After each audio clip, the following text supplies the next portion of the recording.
по трудния начин разбрах за този проблем. $8000 и го продарахме на $2000 загуба. Идва, да, пуканка, идва, качваш се и караш. Виж тя, винаги има уловка. Щом нещо излиза ефтино, винаги има уловка. Добро утро, отиваме в Девня, за да докараме колите на едни клиенти.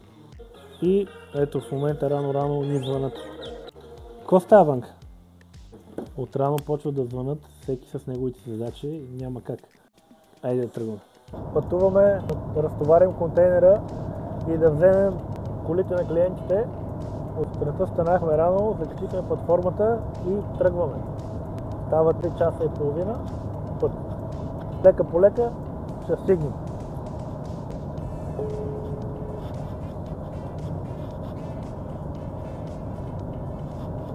Добро утро! Аз съм, да. Димитър Йовчев се обажда от USA Auto. Да. Направили сте запитване за пикап Toyota Tacoma. Имате ли 2-3 минути да обсъдим? Да. Ами, пишете за втора генерация, което почва от 2004 до 2015 година.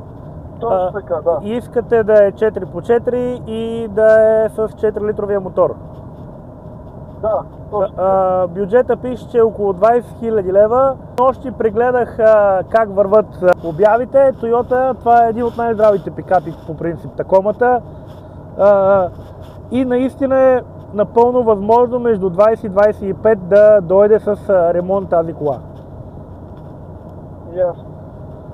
А примерно Форда, той е F-150, който е по-изгодно ли е малко? Ами, аз него няма да го препоръчам, защото трябва да го вземеш с V8 мотора, който ти е 5.3 Triton. Този мотор е известен с запушване на магистралните пътища с маслото. И главите остават без масло и да се сменят нови глави, целият блок той е запушен и пак ще стане целият проблем. Не ти го препоръчвам. Лично аз съм имал... Лично аз съм имал такъв Ford, взех го здрав, карах 10 мили и ми завари горе главата, вала. Ясно. Много благодаря за тази информация. Иначе остава вариантът Tacoma. Да. Супер. Много благодаря за информацията. За нищо. Ще държа връзка с тебе. Няма проблеми. Пожелавам ви леки успешен ден и изчакаме да се обадите. Решил съм на теб да се доверя за тази работа и така. Благодаря много, за което тук сме, като си готов, само се обаждаш и действаме. Тук що говорихме с един клиент, който е направил запитване чрез нашата платформа за пикап от Америка. Говорихме за Toyota Tacoma или Ford S150. Казах му, че по-добрият вариант е да е Toyota или Ram, защото нищо, че карам Ford в момента. Тази генерация, която той иска от 2008 до 2012, имат проблеми с V8-мака. Запушва магистралните канали на самия мотор и горе валовете се заваряват за главата. Следователно трябва да се смени и блока, и главата, и валовете, всичко. Общо ето нов мотор. Аз лично съм имал такъв пикап в Америка и по трудния начин разбрах за този проблем, защото ми се наложи да взема направо изцяло нов мотор. Новият мотор от Ford дойде на цената от $8000, а пикапа го бях купил за 3. И го продарахме на $2000 загуба. И не винаги трябва да изкараш пари от всяко едно нещо, трябва просто да го оправиш, за да може да е нещо качествено. Не е гаранция, че когато и кола да си купиш да я препродадеш, после нали, ще изкараш пари. Въпросът е да е качествено, защото хората това ценят. А тук, доколкото съм забелязал, никой не иска да продава здрава кола. И всеки си мисли, че като му продаваш колата, мисля, че е чупена, че нещо има и особено пък ако пуснеш по-евтино от пазарната цена. Което не е така. Не всеки иска да изкарва пари, като лъже или като крие някакви проблеми. Затова, ето, даже утре имаме една сделка, продаваме една кола. Тя ни излезна 0 на 0. Поне от нея пари няма да загубим, но колата дойде. От Америка имаше натиснат калник. говоря за кола W221 Mercedes S-класа. Проверихме на стенд, двата накрайника бяха вътрешни и външни, отляво и отдясно бяха криви. Сменихме накрайниците, сменихме носачите, рециклирахме възглавниците, два нови предни диска с накладки, отзад сменихме накладките, тампоните на мотора бяха износени, сменихме тях, тампоните на скоростната кутия, т.е. то един тампон там сменихме. Сега остана да сменим ролки и ремъци, утре преди да вземе колата колегата. И общо дето това е. И в момента колата ни излезе на цената, която я продаваме, с технотест, мигачите са преправени, всичко е по европейски стандарти. И колегата вторник дойде с жена си да тестват колата, жена му много я хареса и утре сме готови да правим сделката. Така че не винаги трябва да изкараш пари от нещо, трябва да продаваш качество. Докато за жалост не всеки дава качество. Продължаваме с следващия клиент да отговори на запитването.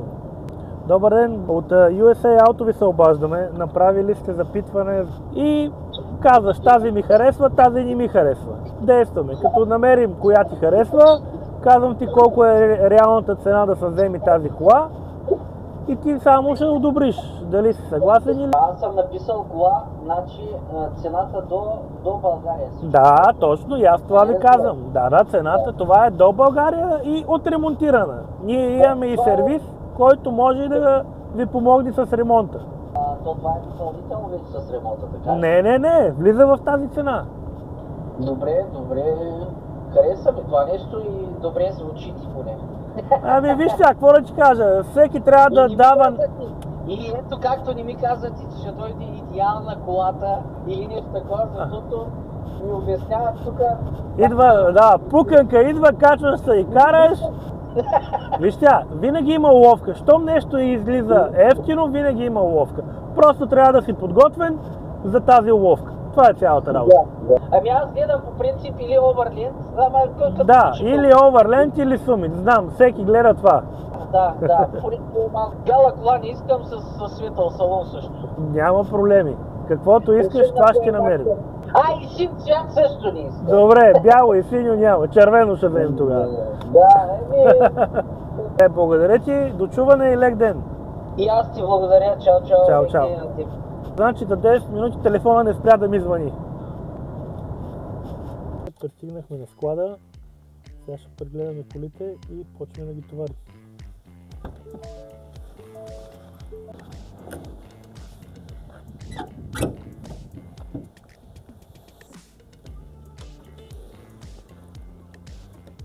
Опитваме се да отворим капака, но това беше удара на колата. Отпред. Ремонт на бронята, дръпни ръчката за капака.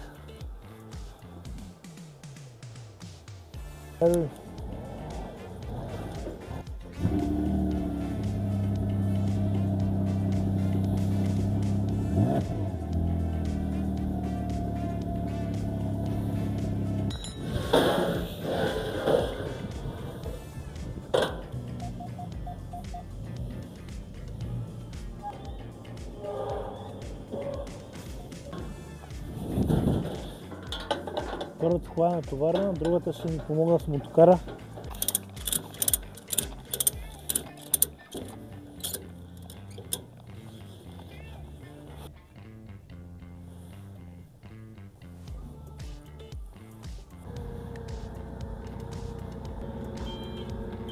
С предимство напред.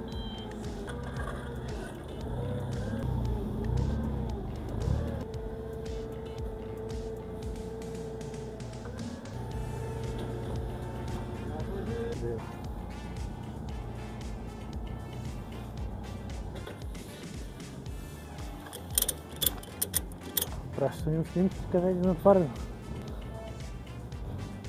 Натварихме колите и тръгваме обратно. Пътя ще спрем да пеем нещо, да стапнем и продължаваме. Че ни остават още 4 часа и половина до колата.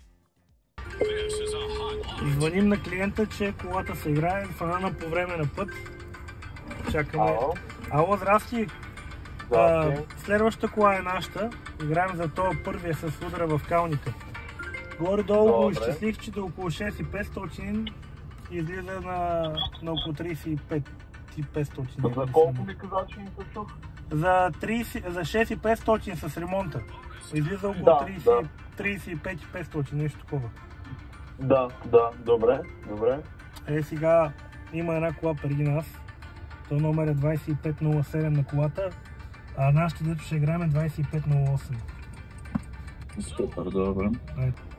Надаваме. В момента сме на 3550.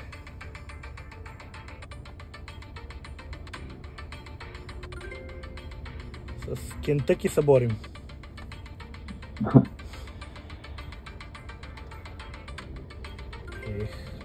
Индиана, Кентъки, нещо 3850, 3950. Виж, Hot Lot казват. Чуваш ли? Да.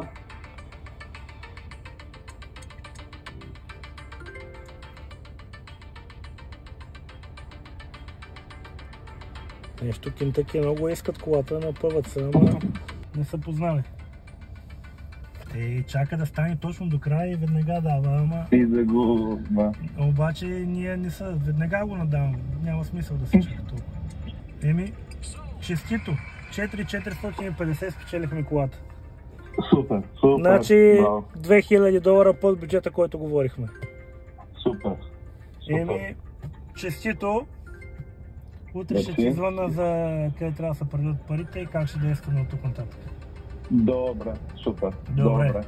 Айде, добре. Приятна вечер и успех. Приятно празнуване по-скоро. Благодаря. Айде, чао. Чао. Така печелим колите. По време, даже ние сме се преиграли с първите коли и взимам и втори.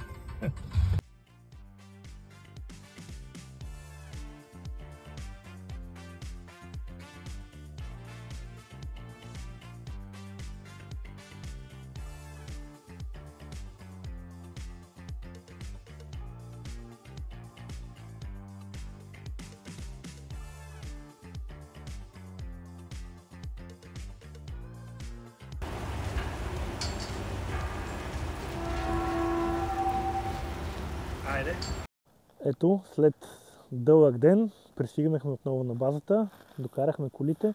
Късно е и утре сутринта ще ги свалим и ще направим инспекция на тях и да поръчаме частите. Даже за едната вече поръчахме частите, в събота ще са тук. Днеска е четвъртък, така че в събота елантрата ще е готова и клиента утре ще дойде да я види. Лека вечер, ние отиваме да си почиваме. Любиш алто, все коли да караш от Америка, крайни американец, люби красив бъди. Любиш алто, все коли от Америка да караш в град Пловдив. Любиш алто, все коли от Америка да караш ти. Все коли от Америка да караш ти. Най-добрата фирма.